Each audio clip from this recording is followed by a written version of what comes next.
ये क्वेश्चन देखो, last year ये आया हुआ है और ये क्वेश्चन बुक में से इस पैराग्राफ से उठकर डायरेक्ट दिया गया है। और सिर्फ एक ये क्वेश्चन नहीं है, जस्ट इसके नीचे एक और क्वेश्चन दिया गया है। आप ये क्वेश्चन देखिए और अब जाके मैच कीजिए। ये देखिए सेम क्वेश्चन उठकर इस लाइन से आया हुआ है और आप क्या कर रहे हो, सब कुछ पढ़ने में लगे पड़े हो। ऐसा नहीं करना आपको। मैं क्या करने वाला हूँ, वही मोस्ट इंपोर्टेंट टॉपिक्स इस चैप्टर के आज के इस वीडियो में बताऊंगा, जो कि 3 से 4 टॉपिक्स है जो आपके एग्जाम में डिट्टो छपकर आएगा। इससे बाहर कुछ नहीं आएगा। अगर आपने सोशल साइंस अभी तक पढ़ना शुरू तक नहीं किया है ना, या पढ़ तो लिया है लेकिन एग्जाम में ना आपके सब मार्क्स देखेंगे कि 99 आए या नहीं आए, 95% आए या नहीं आए। ये कोई नहीं देखा कि आपने पढ़ाई कितनी करी है। तो क्यों ना आपको बस मैं वही टॉपिक बता दूं जो आपके एग्जाम में आने वाले हैं और उनको समझा भी दूं, जिससे कि एग्जाम में उसी तरीके से आप लिख कर आओ। कहीं वो टॉपिक देख के जाओ और सोचो कि मैं तो कर आ जाऊंगा। नहीं नहीं नहीं, उस टॉपिक में क्या क्या लिख कर आना है आज की इस वीडियो के अंदर मैं आपको सब कुछ बता दूंगा। अगर आपको ये लग रहा है ना कि ये चैप्टर तो मैंने पढ़ लिया है, आपको आता है, तो इस वीडियो को देखने के बाद आपको यही लगेगा कि यार इस चैप्टर में से मेरा तो ये छूट ही गया था। मैं मनीष वर्मा, आप सभी को स्वागत है डिग्निटी चैनल पे। देखिए, सबसे पहले आपको ये पता होना चाहिए, जो एग्जामिनर जो क्वेश्चन पेपर सेट करते हैं पूरे चैप्टर्स में से सब कुछ नहीं दे सकते, पॉसिबल ही नहीं है। इसलिए वो स्पेसिफिक टॉपिक्स दे देते हैं और ये चीज आप आइडेंटिफाई कर सकते हो लास्ट ईयर के क्वेश्चन पेपर चेक करके। और इस बार जो टॉपिक इंपॉर्टेंट है, ध्यान रखना, जो बताने जा रहा हूं ना, यही डिट्टो आपके एग्जाम में आएगा। क्यों आएगा, कैसे आएगा, मैं सब कुछ बताऊंगा। The rise of nationalism in Europe. Headshot. क्यों हेडशॉट है ये? क्योंकि सीधे खोपड़े में डालूंगा, एग्जाम में जाओ, लिखते रह जाओ, भूलोगे नहीं। ये देखिए, ये वो टॉपिक्स हैं जो 80-20 फॉर्मूले के तहत बनाया गया है। दैट मींस इन टॉपिक्स को ही पढ़ना है और इसके अलावा इस चैप्टर्स में से कुछ नहीं पढ़ना। आप बोलोगे क्या वो नहीं आएंगे? जी नहीं आएंगे। क्यों नहीं आएंगे? क्योंकि इन्हीं 3 टॉपिक्स के आसपास सब घूम रहे हैं। बस एक चीज का ध्यान रखना। इसके आगे मैंने ये भी लिख दिया है कि इन टॉपिक से क्वेश्चन किस फॉर्म में आने वाले हैं। क्लियर है? चलिए अब हम शुरू करते हैं एक एक करके इन टॉपिक्स को समझना। एक बार नीचे कमेंट बॉक्स में लिख देना कि आपका एम कितने % लेकर आना है। कमेंट बॉक्स में लिखिए, मैं सबके कमेंट चेक करूंगा। और एक चीज और यार, चैनल नया है ना, तो कई लोग सोचेंगे अरे यार नया चैनल है, अरे कौन इनको देखेगा। आप जैसे लोग ही नहीं, उनको बड़ा बनाया ना, जिसको आप देख रहे हो, इनके लाखों में सब्सक्राइबर्स है, कर दीजिए भाई। बड़ी मेहनत लगती है ऐसा कंटेंट बनाने में, तो मुझे पता है कि ज्यादा बोलना नहीं पड़ेगा, आप सब्सक्राइब कर ही दोगे। चलिए टॉपिक की शुरुआत करते हैं। देखिए चैप्टर में आगे क्या है ये समझने से पहले एक बार कुछ कीवर्ड्स हैं जो आगे आपको दिक्कत देगी, ये दर्द देगी, तो पहले समझ लेते हैं इनको। देखिए पहला वर्ड है मोनार्की। इसका मतलब होता है राजतंत्र। और एक चीज मैं और बता दूं, अगर आपके पास मीडियम हिंदी है या इंग्लिश है, मैं दोनों ही स्टूडेंट्स के लिए दोनों लैंग्वेज लेकर चलूंगा, कोई दिक्कत नहीं आएगी। बस बिंदास तरीके से समझना। एंड में नोट्स भी दूंगा, इंपॉर्टेंट क्वेश्चन भी दूंगा विद आंसर के साथ, ताकि कहीं और आपको भटकने की जरूरत ना पड़े। एनसीईआरटी जो बुक्स है ना, बुक्स पलटने की जरूरत नहीं पड़ेगी आपको, बुक्स खोलनी भी नहीं है। जो यहाँ करवाऊंगा एग्जाम में सेम छपेगा। देखिए पहला वर्ड क्या है? मोनार्की। मोनार्की का मतलब क्या होता है? राजतंत्र। देखिए जिस देश के अंदर राजा और राजा मर गया और उसका बेटा राजा बन जाए, उसको कहा जाता है मोनार्की सिस्टम। और ये सिस्टम यूरोपियन कंट्रीज में चला आ रहा था। अब ये यूरोप क्या है, कंट्रीज कौन कौन से थे, सब बताऊंगा। अब इसके बाद एक वर्ड और आता है एरिस्टोक्रेसी। अभिजात तंत्र कहा जाता है इसको। इसको कुलीन तंत्र भी कहा जाता है। इसका मतलब होता है ऐसे लोग जिनके पास बहुत सारा पैसा है, जिनके पास पावर है। क्यों? क्योंकि ना ये राजा के साथ मिलकर रहते हैं, पावर है, बड़े बड़े लैंड्स ओनर है, ये बहुत सारा पैसा है इनके पास, इसलिए इनको नोबल्स भी कहा जाता है, अपर क्लास के लोग भी कहा जाता है। क्लियर है? दूसरा वर्ड। अच्छा तीसरा वर्ड, और ये बहुत भयंकर वर्ड है यार। आप नीचे कमेंट बॉक्स में बताना नेशन स्टेट का मतलब क्या होता है। मेरे बताने से पहले मैं सबका कमेंट चेक करूंगा। नेशन स्टेट का मतलब क्या होता है? राष्ट्र राज्य किसे कहा जाता है? आप सबने पढ़ा भी होगा, स्कूल्स में मैडम ने बताया भी होगा, सर ने बताया होगा। समझ में आया था? नहीं समझ में आया था? चलिए अभी आपको समझा। सभी ये कहते हैं कि नेशन का मतलब होता है देश। अरे बुड़बक, नेशन का मतलब देश नहीं होता। तू इधर सुन, ध्यान से सुन। नेशन का मतलब होता है लोग, और लोगों के अंदर जो होती है ना फीलिंग, कौन सी फीलिंग है?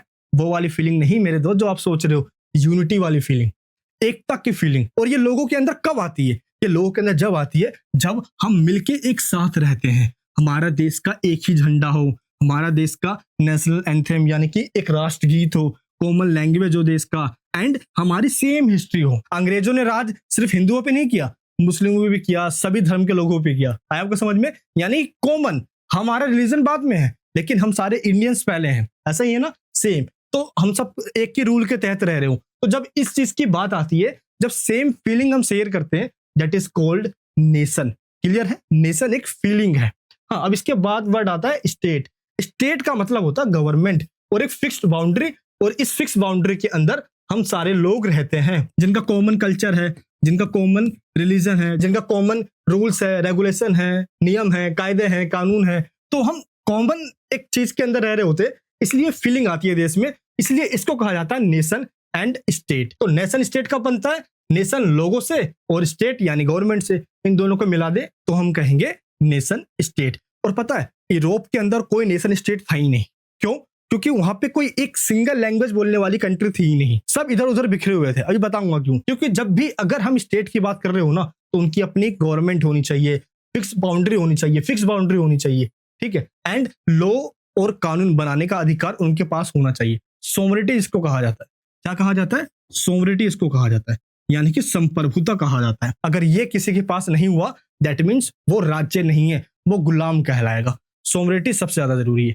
तो नेशन स्टेट उसको कहा जाता है जब सेम फीलिंग के साथ हम एक साथ रह रहे हो, और स्टेट यानी कि एक फिक्स बाउंड्री में गवर्नमेंट जो उन लोगों पे रूल कर रही हो।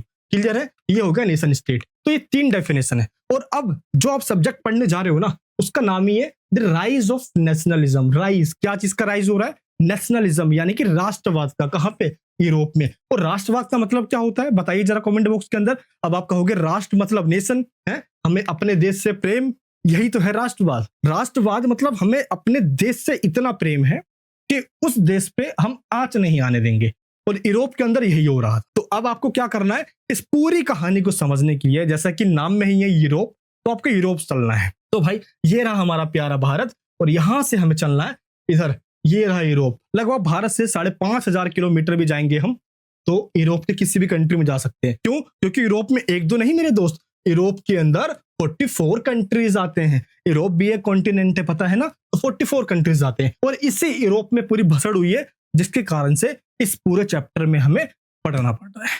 अब आपको पहले यह समझना है कि आखिर हुआ क्या था, पूरा माजरा क्या है। अगर आपको यहाँ की कहानी समझ में नहीं आई ना, तो फिर पूरा चैप्टर कितनी बार ही पढ़ लो समझ में नहीं आएगा। मैं फिर से बता रहा हूँ आपको, अब इसको समझना जो बताने जा रहा हूँ, क्योंकि इसके बाद जो आपको मैं पीडीएफ दूंगा ना, स्लाइड्स वाली पीडीएफ, वो बहुत इंपॉर्टेंट है मेरे दोस्त। बस अब समझना जो बताने जा रहा हूँ। देखिए इस पूरे मैप को देखिए, ये है ना फ्रांस, ये इस पूरी कहानी का हीरो है। इसके बाद देखिए इसके जस्ट बगल में कौन कौन है, ये देखना। पता है आपके घर में लड़ाई हो रही होगी ना, तो घर तक के लिमिटेड है, कोई दिक्कत नहीं है, लेकिन आपके पड़ोस वाले यूं झांक झांक कर देखेंगे क्या हो रहा है इनके घरों के अंदर। अरे भाई क्या हो रहा है इनके घरों के अंदर है। आपके घरों की लड़ाई अड़ोस पड़ोस वाले भी सुनते हैं, उनको ना आपके घर की लड़ाई में इंटरेस्ट आ रहा होता है। पहला तो ये, दूसरा आपके घर की लड़ाई की वजह से उनके घर में इंपैक्ट ना पड़े, उनके घर में भी लड़ाई शुरू ना हो जाए, उनको ये भी डर रहता है, होता है ना। और ये तो बहुत रोज लड़ते रहते हैं, अब उनसे इंस्पायर होकर उनके घर में लड़ाई शुरू ना हो जाए, ऐसा भी ना हो जाए, तो कहीं ना कहीं डर तो बना ही रहता है। तो फ्रांस इस पूरी कहानी का हीरो है, लेकिन इसके पड़ोस में कौन कौन है पहले इनको देख लीजिए। देखिए ये रहा फ्रांस, ये रहा पूरा फ्रांस का बॉर्डर।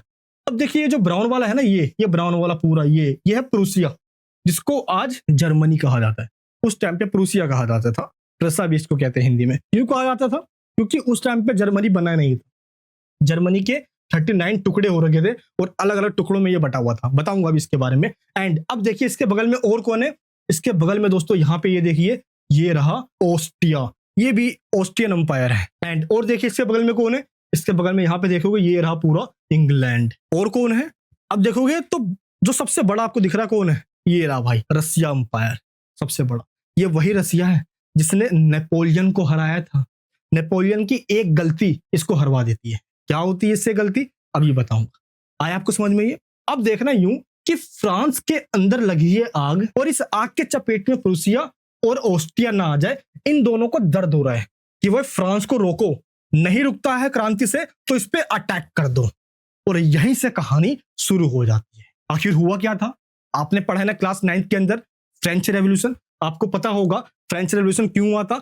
फ्रांस के अंदर मेरे दोस्त एक राजा था लुई 16 नाम का, और वो राजा इतना अत्याचारी था कि लोगों पे हैवी टैक्स लगाता था।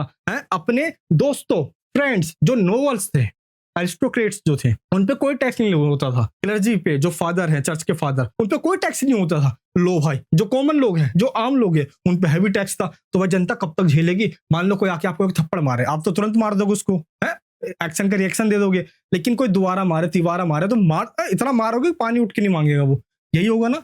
तो लोगों पे इतना अत्याचार सालों से हो रहा था। लोग खड़े हुए, 1789 का टाइम था फ्रांस के अंदर, और राजा के खिलाफ लोगों ने आंदोलन कर दिया, इसलिए इसको फ्रांस की क्रांति कही जाती है। क्रांति का मतलब होता है किसी चीज में चेंज करना, कोई ऐसा सिस्टम है जो एग्जिस्टिंग है और उससे लोग खुश नहीं है, तो लोग उसको चेंज करना चाहते हैं। और फ्रांस में कुछ ऐसा ही हो रहा था। फ्रांस में राजा का राज चल रहा था, और राजा था लुई 16। ये काफी अत्याचार था, ऑपरेस करता था लोगों पे। इसको हटा दिया लोगों ने, और जैसे ही लोगों ने इसको हटाया, बहुत अत्याचारी था है, इसके दोस्तों गर्दन को ये गुलेटिन की आ रही है, यहाँ पे रख के सर धड़ से अलग कर दिया। लो भाई खत्म, यानी कि राजा खेल खत्म। फ्रांस के अंदर था राजतंत्र, और सिर्फ फ्रांस में नहीं था, मोनार्की सिस्टम आस पड़ोस जितने भी कंट्री थे ना, प्रूसिया हो गया, ऑस्ट्रिया हो गया, यहाँ पे भी राजतंत्र था। इनकी सिट्टी बिट्टी गुल, क्यों गुल? इनको लगा अरे बाप रे ये क्या हो गया, फ्रेंच रेवोल्यूशन के अंदर राजा का सर धड़ से अलग कर दिया गया। और यही सेम घटना फ्रांस से लोग सीख कर प्रूसिया के अंदर ना करने लग जाए,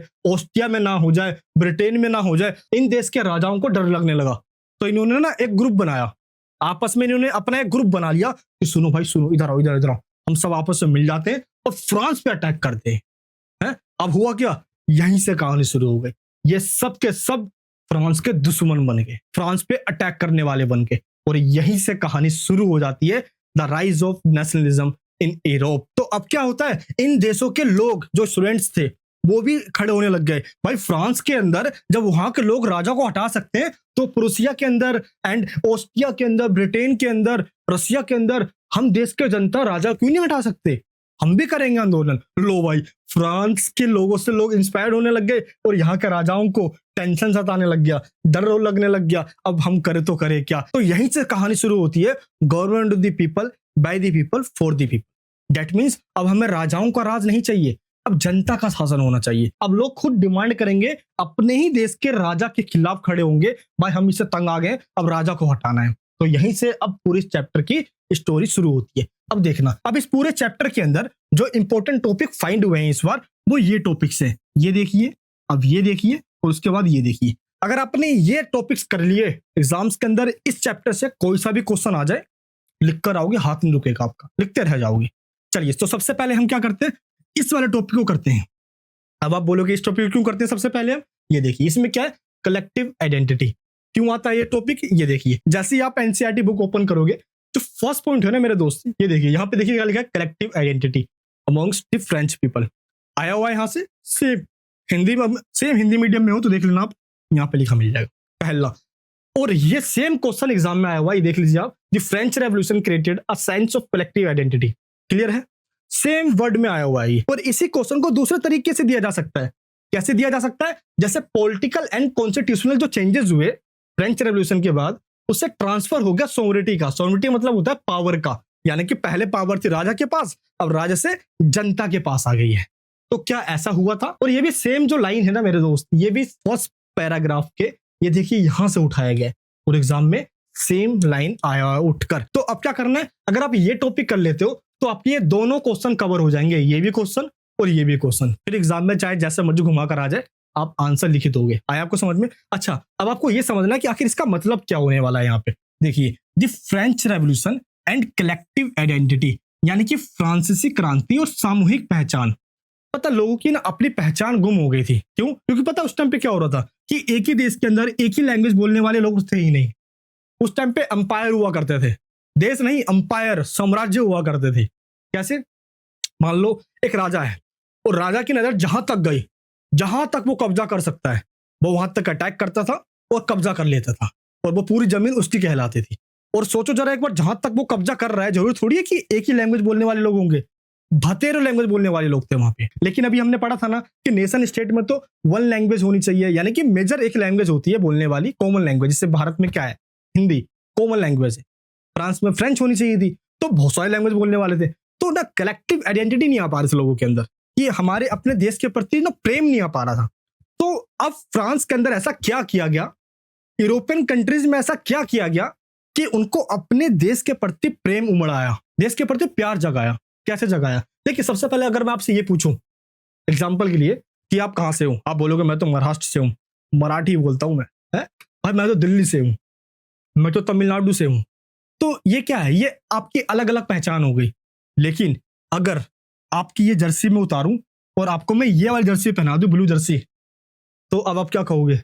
मैं टीम इंडिया हूं। आप कहोगे कि मैं दिल्ली से हूं, महाराष्ट्र से हूं, है या पंजाब से हूं, कहीं से, ये नहीं कहोगे आप कहोगे मैं टीम इंडिया हूं। तो यही जो पहचान है ना, यही फ्रांस के लोगों में लानी थी, यही यूरोपियन कंट्रीज के जो लोग हैं उनके अंदर लानी थी, ताकि वो खड़े हो सके। अब देखिए, अब यहाँ पे क्या किया गया, कौन कौन से स्टेप उठाए गए, एक एक करके आपको बताता हूँ। सबसे पहला, ला पाट्री। ये क्या है? ला पाट्री मतलब फादरलैंड। जैसे हम कहते हैं अपने कंट्री को मदरलैंड, भारत माता की जय, तो उन्होंने अपने देश को फादरलैंड कहा, पितृभूमि, अपने देश से प्रेम। एंड दूसरा क्या है? लेसियोटन। दैट मीन्स पहले ना वो राजा के प्रजा थे, बस वो राजा जो कहता था उसको फॉलो करते थे। अब नहीं, अब देश में कॉन्स्टिट्यूशन बना और कॉन्स्टिट्यूशन के अकॉर्डिंग वो बन गए सिटीजन। क्या बन गए? देश के सिटीजन कहलाए। उनको वो सारे नियम कायदे कानून मिले और उनको अपने देश से प्रेम यहीं से होना शुरू हुआ। क्यों? क्योंकि यहाँ पे कलेक्टिव आइडेंटिटी शो होने लग गया, कुल मिला के यूनिटी बनने शुरू हो गई। अब यहाँ पे लोगों को इक्वल राइट्स मिल रहा है अंडर अ कॉन्स्टिट्यूशन। पहले ऐसा नहीं था। पहले क्लर्जी थे, एरिस्टोक्रेट्स थे, अलग अलग ग्रुप्स में बटे हुए थे, आम लोगों को कुछ मिल नहीं रहा था, लेकिन अब उनको मिलने लग गया। तो बराबरी का दर्जा यहाँ पे मिलने से कलेक्टिव आइडेंटिटी आया। सेकंड पॉइंट क्या है? देश का अपना फ्लैग अडॉप्ट किया इन्होंने।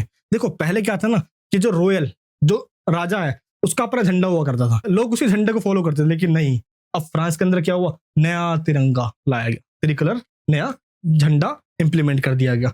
तो उनके अंदर कलेक्टिव आइडेंटिटी आई कि आपको राजा का नहीं, ये एक झंडा है, इसको सब फॉलो करेंगे। जैसे हमारे देश का अपना तिरंगा है, सिर्फ उन्होंने अपने देश के लिए निकाला। नेक्स्ट पॉइंट क्या है? State generals. ये राजा के चमचे हुआ करते थे। राजा जो भी काम करते थे इनके साथ मिलकर क्या करते थे। तो पहले ये राजा जिसको मर्जी चाहे बना देता था, लेकिन अब नहीं।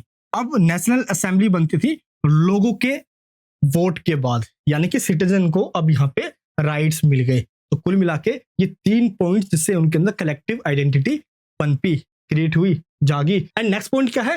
राष्ट्रगीत, शपथ। पूरे देश के लोगों ने एक ही लैंग्वेज में, फ्रेंच लैंग्वेज में शपथ ली, ओथ ली, सबको फीलिंग आई। जैसे हमारे देश के अंदर ना राष्ट्रगान, सेम वैसे ही वहां पे भी हाइमेंस निकाले गए अपने ही लैंग्वेज के अंदर। एंड इसके बाद देश के सभी लोगों के लिए एक जैसा कानून बनाया गया, ना कि अमीरों के लिए अलग, गरीबों के लिए अलग, ऐसा नहीं। ये सब खत्म करके, प्रिविलेज खत्म करके यूनिटी लाई गई एंड इक्वल लॉज इंप्लीमेंट किया गया। तो इस तरीके से आप कह सकते हो कि ट्रांसफर ऑफ सोवरेनिटी भी हुआ। कैसे हुआ? क्योंकि पहले राजा के पास था पावर, अब वही पावर जनता को दे दी गई। और सोवरेनिटी का मतलब होता है पावर, यानी कि प्रभुसत्ता का मतलब होता है शक्ति। क्लियर है? यहां तक समझ में आ गया आप सभी को? यहाँ पे कमेंट बॉक्स में लिखना, पता क्या लिखना इस क्वेश्चन का आंसर। अब जरा बताइए, अभी तक तो आपको समझ में आ गया टॉपिक। अच्छा भाई, ये 5 पॉइंट किए गए लोगों में नेशनलिज्म की फीलिंग जगाने में, और तमाम यूरोपियन कंट्रीज में यही हुआ। ठीक है, अब देखिए जरा, क्वेश्चन आपसे ये कह रहा है कि the French revolutionaries took several steps to give people an identity. कई सारे स्टेप उठाए गए उनको अपनी आइडेंटिटी, पहचान करवाने के लिए। क्लियर है? उनको पहचान देने के लिए। Imagine that you are a student in France in 1789।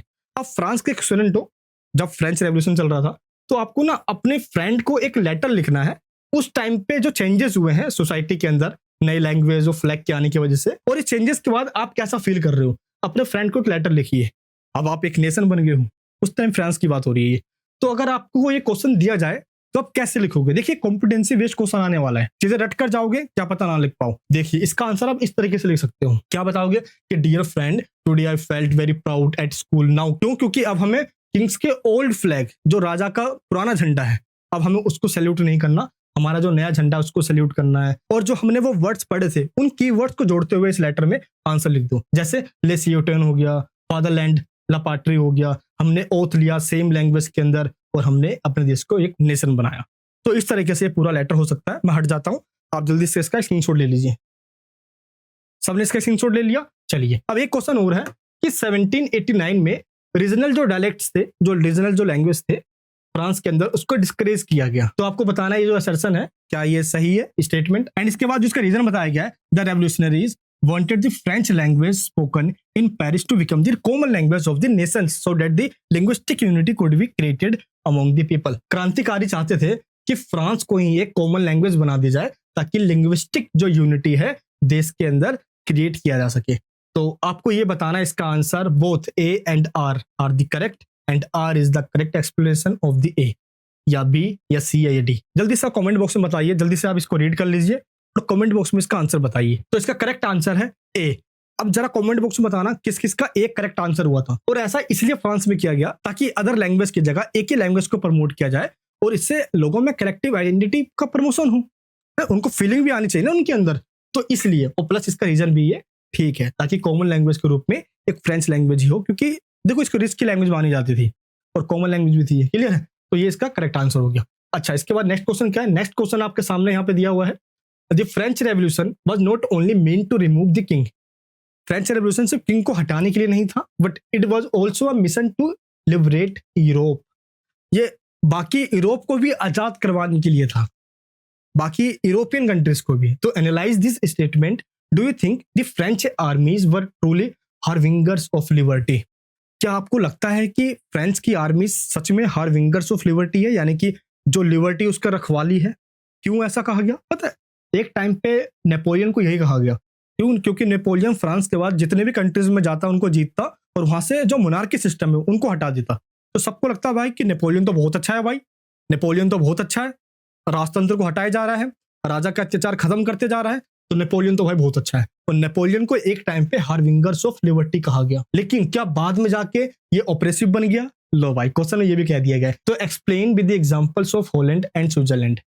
अब आपको इस क्वेश्चन का आंसर देना है। ये देख लीजिए, आप जल्दी से क्वेश्चन देख लीजिए, अब इसका आंसर दीजिए। देखिए, आपको पहले मैं बता देता हूँ, नेपोलियन स्टार्टिंग में सच में एक हीरो की तरह काम कर रहा था। उसने ऑस्ट्रिया को हराया, उसने जर्मनी को हराया, उसने मिस्र को हराया और फ्रांस के लोगों के नजरों में एक हीरो बन गया। लेकिन आगे चल के उसने ऑपरेसिव स्टेप लिए। जैसे क्या किया उसने? टैक्स को इंक्रीज कर दिया, सेंसरशिप लगा दिया कि कोई भी राजा के खिलाफ नहीं बोलेगा, फोर्सफुली आर्मी में ज्वाइन करवाई कि भाई आर्मी में ज्वाइन करो ताकि पूरे यूरोप को जीत सके हम। लो भाई, तो यहीं से नेपोलियन विलन बन गया। तो इस तरीके से इस पूरे क्वेश्चन का आंसर आपको देना है। क्रिटिकल थिंकिंग वाला क्वेश्चन है। अगर नेपोलियन की बात हो रही है तो ये पॉइंट छोड़ नहीं सकते, एग्जाम में क्वेश्चन आता ही आता है। सपोज दैट आपके स्कूल में एक नया प्रिंसिपल आया है और पता है जैसे ही वो आया उसने एक नया कैंटीन खुलवाया, सस्ते खाने दिए, कैंटीन में एसी लगवा दिए और आप बड़े खुश, अरे वाह भाई क्या प्रिंसिपल आया, मजा आ गया रे। तो लेकिन उस प्रिंसिपल ने अपनी एक किताब के अंदर, बुक के अंदर कुछ प्रिंसिपल्स, नियम कायदे कानून, रूल्स लिखकर दीवारों पे चिपका दिया। पता उसमें क्या लिखा हुआ था? कि खाना खाते टाइम कोई कुछ बोलेगा नहीं, चुपचाप सभी खाना खाएंगे, एंड टीचर चाहे कुछ भी कर ले आपके साथ, आप टीचर की कंप्लेन नहीं करोगे। हंसो, अब हंसो। अब आप बोलोगे कैसा प्रिंसिपल आया भाई, ये तो बड़ा खड़ूस निकला। यही हुआ नेपोलियन के साथ। स्टार्टिंग में नेपोलियन ने ऐसे ऐसे काम कर दिए कि लोगों के नजरों में ये हीरो बन गया।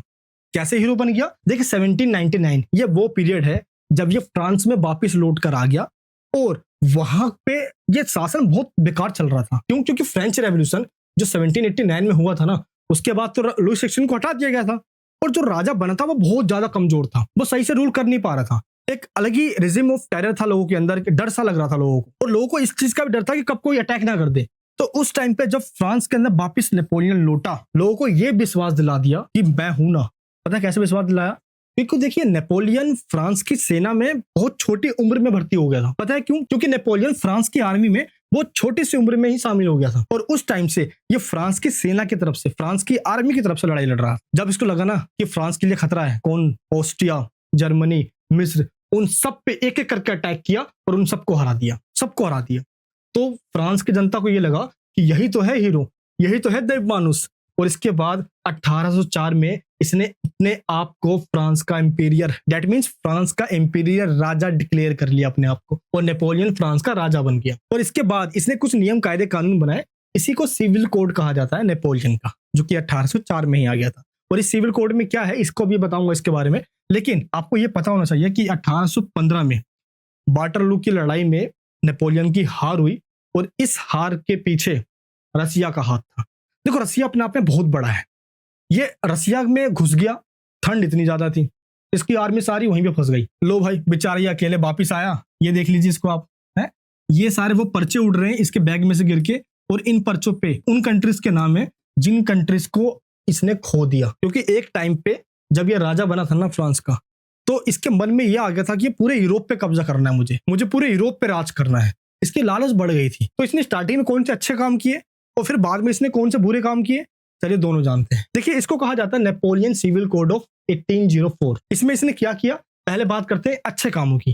पहला पॉइंट है ये, प्रिविलेज को इसने खत्म कर दिया। पता है जो एरिस्टोक्रेट्स थे, अब पैसे वाले लोगों के लिए अलग कानून, गरीबों के लिए अलग कानून, नहीं सबके लिए एक जैसा कानून होगा।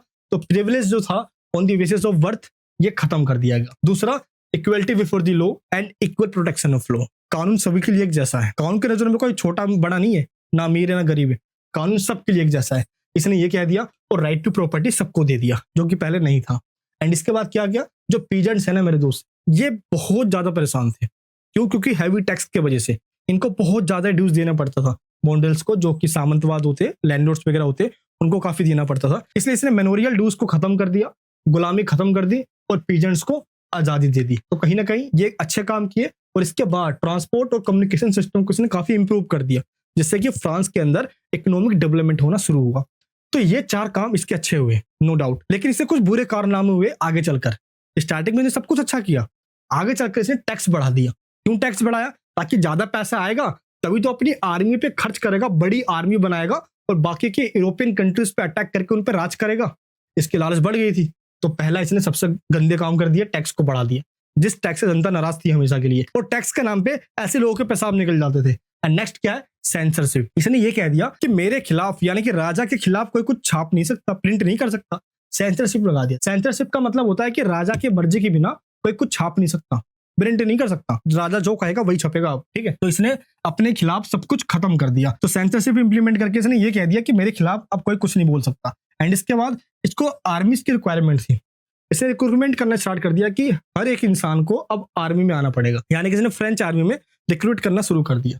लो भाई, अब इसके बाद एक इंपॉर्टेंट क्वेश्चन बनता है यहाँ कि Napoleon destroyed democracy in France, but in the administrative sphere he incorporated revolutionary principles. Prove this statement by mentioning 3 positive and 2 negative effects of the Civil Code 1804. बहुत प्यारा क्वेश्चन है, एग्जाम में question आता है। अब आपको इसमें वही बताना है, इसके अच्छे काम और गंदे काम दोनों बता दीजिए इसके अंदर। क्यों? क्योंकि एडमिनिस्ट्रेटिव रिफॉर्म भी इसने किए, नो डाउट। इसने मोनार्की सिस्टम कई जगह से खत्म किया जिन देशों में जाता था। ट्रेड एक्टिविटी को सुधारा। जर्मनी को 39 टुकड़ों में बांटने वाला दोस्तों यही था, नेपोलियन ही था, है ना। एंड इसके बाद आप देखोगे तो इसके 3 पॉजिटिव बताना है और 2 नेगेटिव इसके वर्क बताना है। क्लियर है? बता दोगे? यहाँ पे मैंने आपको सब कुछ बता दिया, कोई दिक्कत तो नहीं इसके अंदर। चलिए अभी आपको मैं पीडीएफ दिखाने वाला हूँ, जो मोस्ट इंपोर्टेंट पीडीएफ है। बस रुके रहना, थोड़ी देर की बात हो रहा है। अब क्या होगा, कुछ न्यू मिडिल क्लास लोगों का जन्म होगा। कहाँ से होगा, कैसे होगा? देखिए, पहले सोसाइटी पता क्या था, 3 क्लास के लोग बटे हुए थे। पहला जो फर्स्ट स्टेट से, आपने पढ़ा होगा ये चीज, फर्स्ट स्टेट के अंदर आते थे क्लर्जी, जो फादर होते थे, स्पेशल प्रिविलेज इनको मिला हुआ था, चर्च के फादर वगैरह। दूसरे थे नोबल्स, नोबल्टी इनको कहते थे। ये सेकंड स्टेट्स में आते थे, इनको भी स्पेशल प्रिविलेज मिला हुआ था। और जो थर्ड स्टेट्स में आते थे, ये कॉमन लोग, इनको टैक्स भी ज्यादा देना होता था और इनको राइट्स भी काफी कम दिए गए थे। तो सोसाइटी में टोटल 3 ही ग्रुप बने हुए थे पूरी यूरोपियन कंट्रीज में। लेकिन अब पता क्या हुआ, इन थर्ड स्टेट्स में से, यानी कि ये जो कॉमन लोगों का जो ग्रुप है ना, तीसरा जो सबसे कमजोर लोगों का है, जो मेजोरिटी में, इनमें से कुछ ऐसे लोग जो पढ़े लिखे लोग हैं, वो पढ़े लिखे लोग अब आगे आते हैं और उनसे बनता है न्यू मिडिल क्लास। और यहीं से एक नया कॉन्सेप्ट निकल कर आया, न्यू मिडिल क्लास का राइज कैसे हुआ, आखिर इनका क्या कंट्रीब्यूशन था। तो अब आपको पढ़ना है aristocracy versus new middle class. अब इन दोनों के बीच में लड़ाई होगी। अब ये चाहेंगे कि एरिस्टोक्रेसी ने बहुत मजे ले लिया इन्होंने, अब इनको हटाओ। ये वही लोग हैं पैसे वाले लोग, याद कीजिए, ये वही लोग हैं पैसे वाले लोग। अब इनको गद्दी से हटाओ। और यहाँ पे नया कॉन्सेप्ट आया लिबरलिज्म का, उदारवाद का। अब चलिए एक एक करके इन तीनों पॉइंट्स को समझते हैं। मान लीजिए आप किसी शादी में गए, शादी में आपने देखा वीआईपी मेहमान, ये है वो वीआईपी गेस्ट, क्लियर है।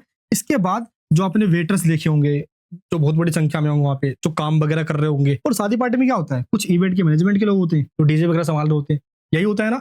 चलिए अब इस एग्जांपल से रियल लाइफ में आइए आप। ये जो वीआईपी लोग हैं ना, ये है एरिस्टोक्रेट्स, कुलीन वर्ग, ये वही अमीर लोग। आम लोगों को इनसे बहुत दिक्कत थी, क्योंकि ये थे पैसे वाले लोग, इनको कोई टैक्स पे करना नहीं होता था, कॉमन लोग को टैक्स पे करना होता था, दिक्कत इनसे चल रही थी।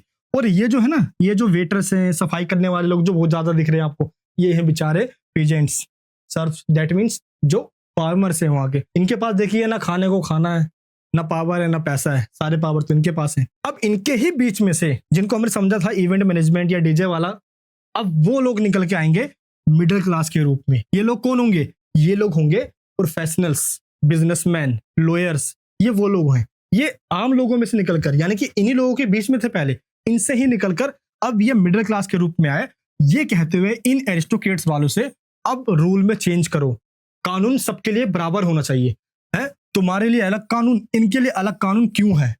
इसलिए इन लोगों ने आवाज उठाई, इन्हीं लोगों को कहा गया न्यू मिडिल क्लास। अब इन न्यू मिडिल क्लासेस का राइज कैसे हुआ, क्या रीजन था, क्यों इन्होंने अपनी डिमांड रखी, क्यों? क्योंकि एरिस्टोक्रेट्स के लिए अलग कानून बने हुए, अमीरों के लिए कानून अलग है, गरीबों के लिए कानून अलग है। तो न्यू मिडिल क्लास के जो लोग थे, उन्होंने इसी की आवाज उठाई। तो चलिए अब हम समझते हैं एक एक करके इन दोनों के बीच का ही पूरा डिफरेंस, पूरा माजरा था क्या, aristocracy and new middle classes. देखिए देखिए, सोशली और पॉलिटिकली जो एरिस्टोक्रेट्स थे ना, ये काफी पावरफुल थे। क्यों? क्योंकि राजा का हाथ इनके सर के ऊपर था।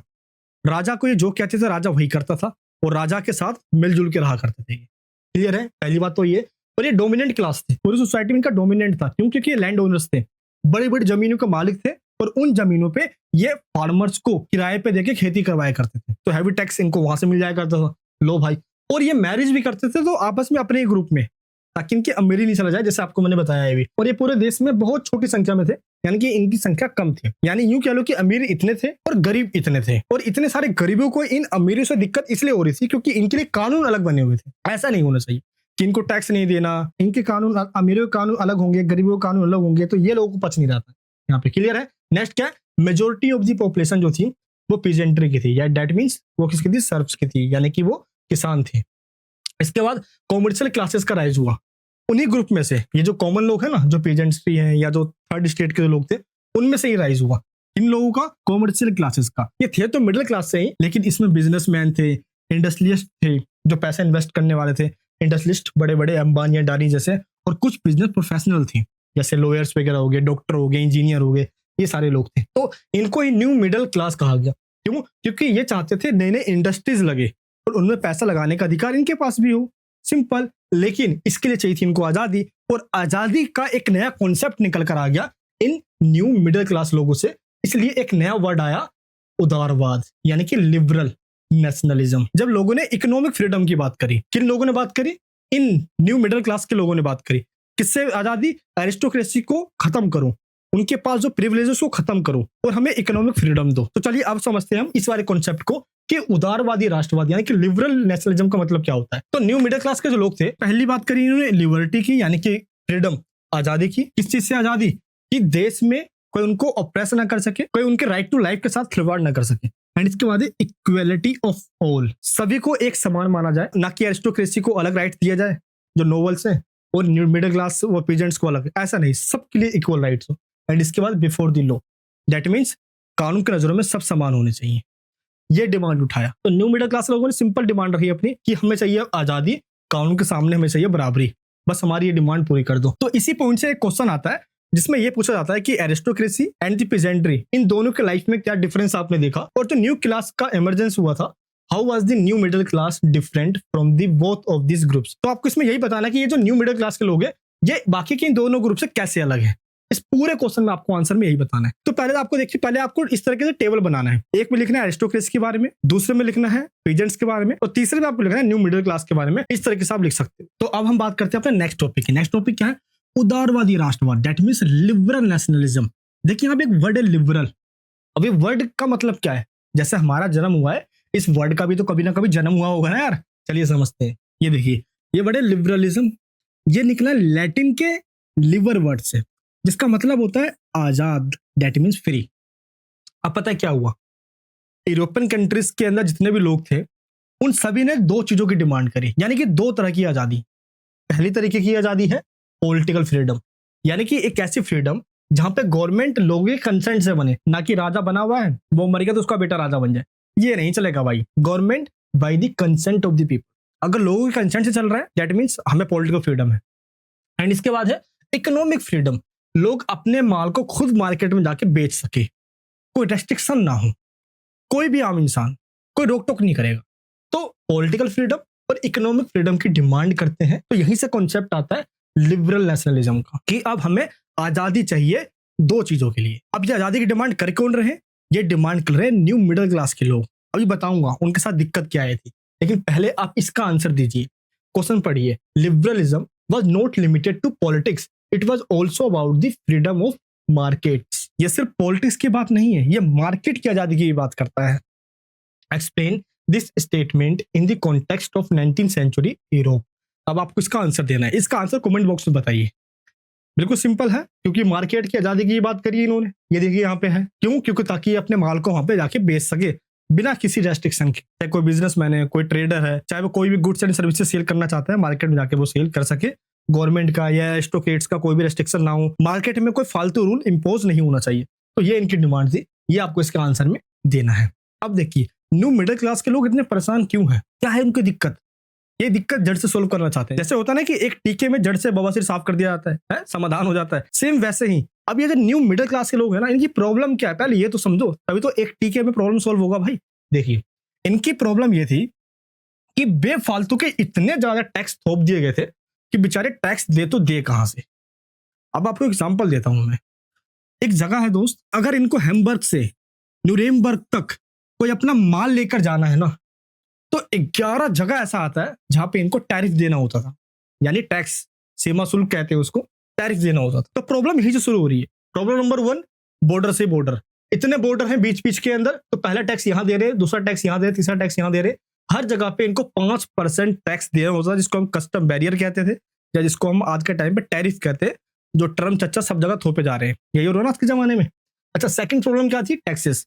ये टैक्स को बहुत ज्यादा इंक्रीज कर देते थे। जैसे इनको एक जगह पे 5% टैक्स देना होता था, तो 11 जगह पे 55%। लो भाई, मुनाफा प्रॉफिट क्या बचेगा? बाबा जी का ठल्लू, इनको कुछ बचता नहीं था। दूसरी प्रॉब्लम। और थर्ड प्रॉब्लम क्या है कि जो मेजरमेंट का तरीका था ना, वो भी सभी जगह पे अलग अलग था।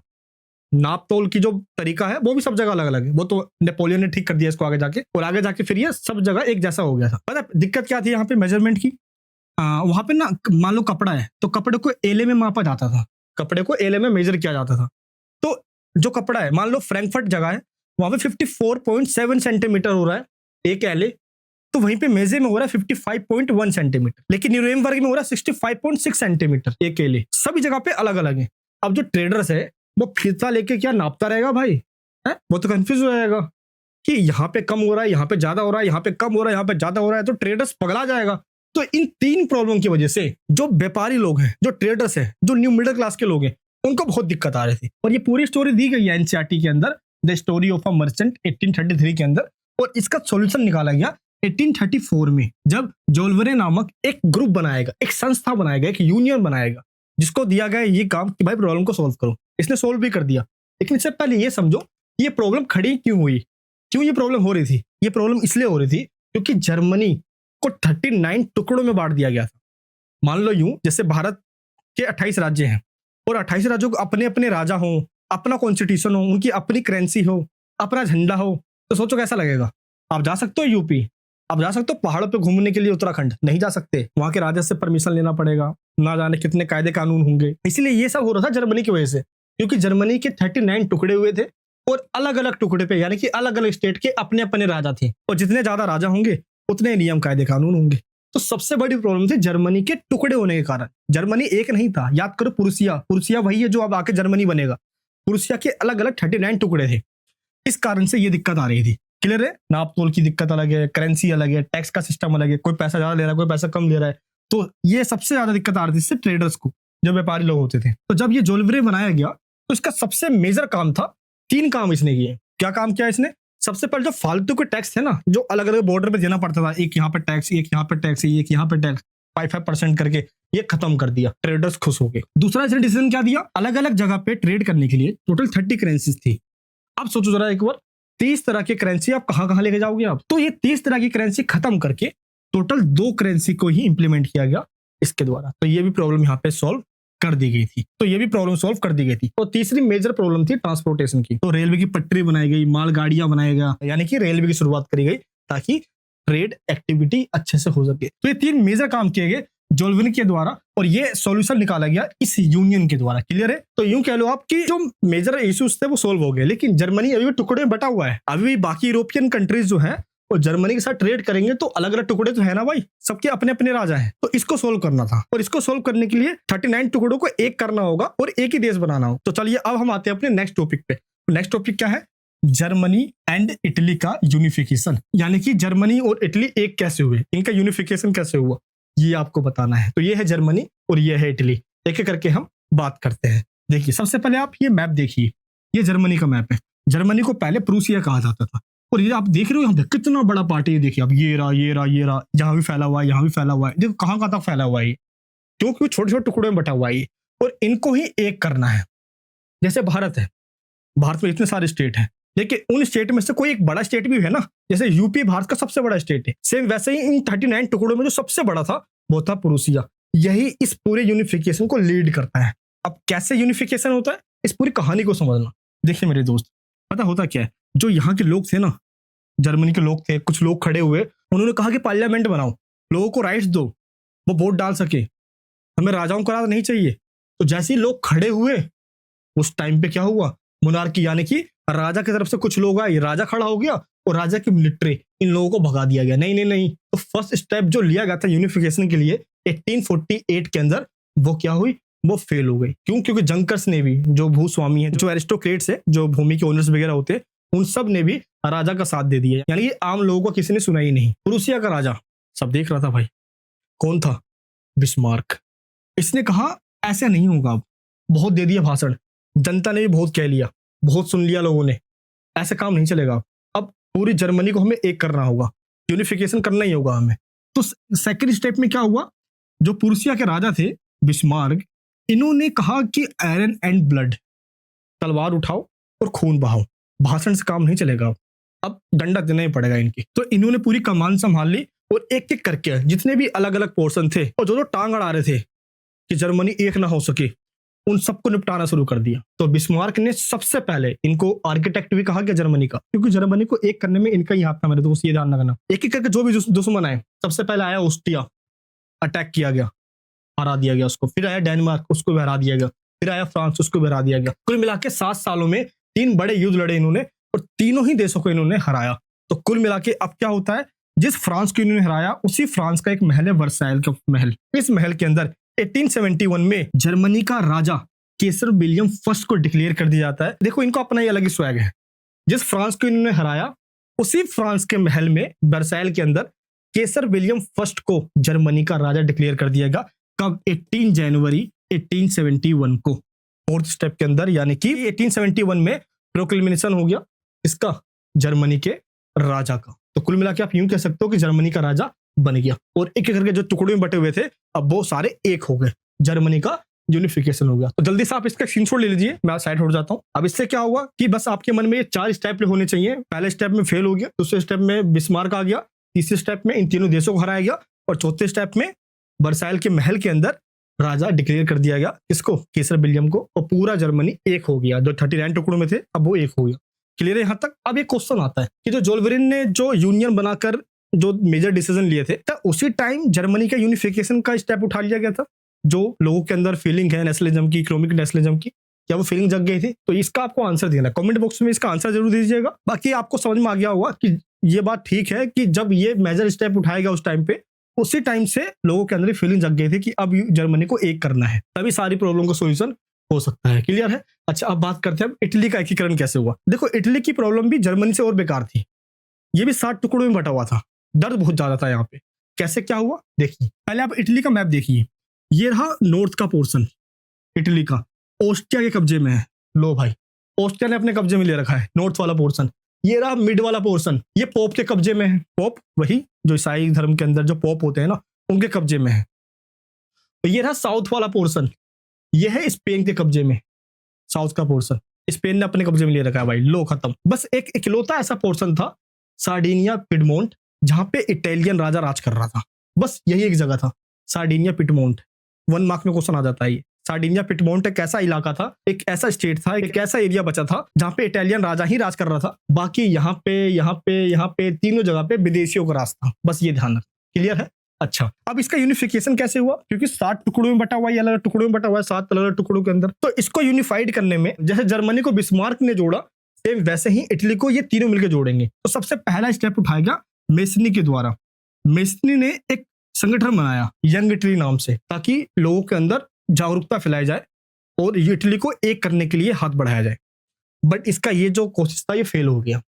इसके बाद आया काउंट काबूर, ये बहुत तेज था। पता है ये फेल क्यों हो गया मेसनी? क्योंकि दिल से काम करता था। बस दिल की मत सुना करो यार, जब आपको कुछ करना हो तो कर दो, दिमाग की सुनो उस टाइम पे। दिल कई बार धोखा दे देता है। अब मान लो किसी से प्यार करते हो, बोल नहीं पा रहे, तो बोल दो उसको, मतलब प्यार एक तरफा रह जाता है, फिर उसका गिल्ट रहता है लाइफ भर, है ना? ऐसा मत करना लाइफ के अंदर। अब देखो इसने दिल से काम लिया, सिस्टम फेल हो गया इसका। अब ये बंदा है ना जब काउंट काबूर, इसने कहा कि नहीं भाई मैं तो दिमाग से काम लूंगा। ये डिप्लोमेटिक था, कूटनीति से इसने काम लिया और इसने पता क्या किया, इसने डायरेक्ट ऑस्ट्रिया को हरा दिया। कैसे हराया? फ्रांस को अपना दोस्त बनाकर। ऑस्ट्रिया हार गया, नॉर्थ का पोर्शन आजाद हो गया।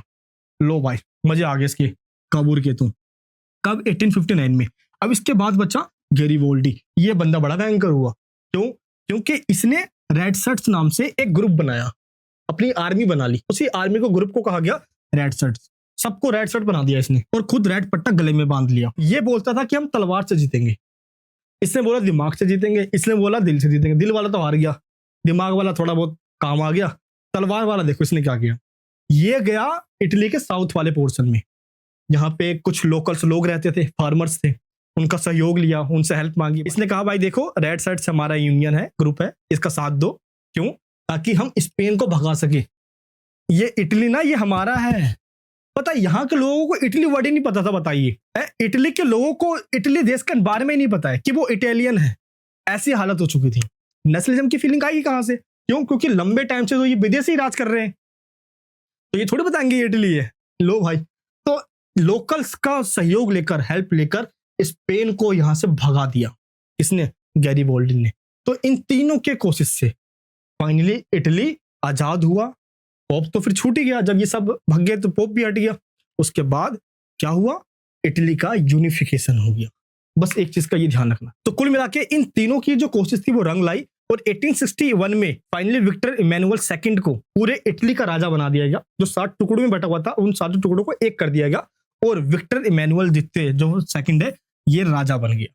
तो कुल मिला के अब इटली एक हो गया है। पता है इटली के अंदर लोग इतने ज्यादा अनपढ़ थे जिनको पागल बनाया जा सकता था। यहाँ पे ला टालिया या ला तालिया, यहाँ पे इसका मतलब होता है इटली की जय, इटली की जय। लेकिन जब लोग यहाँ पे ऐसा कहा करते थे ना, तो आम लोगों को लगता था कि ये ना जो विक्टर है, राजा विक्टर, उसकी बीबी का नाम है।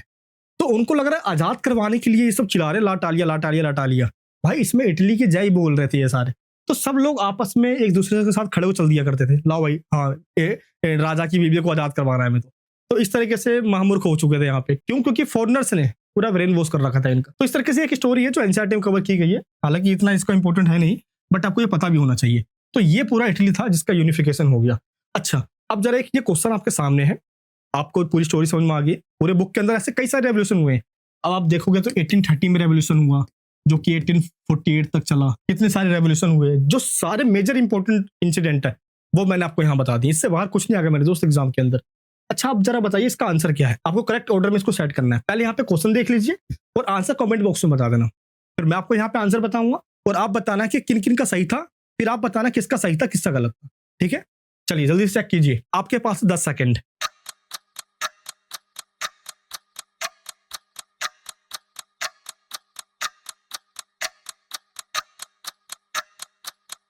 चलिए अब आप खुद देखना इसका सही आंसर है। तो सबसे पहले क्या हुआ था? सबसे पहले फ्रेंच रेवोल्यूशन हुआ था भाई, जो 1789 में हुआ था। चलिए भाई, तो हम यूं कह सकते हैं कि जो बी है वो फर्स्ट नंबर पे आएगा।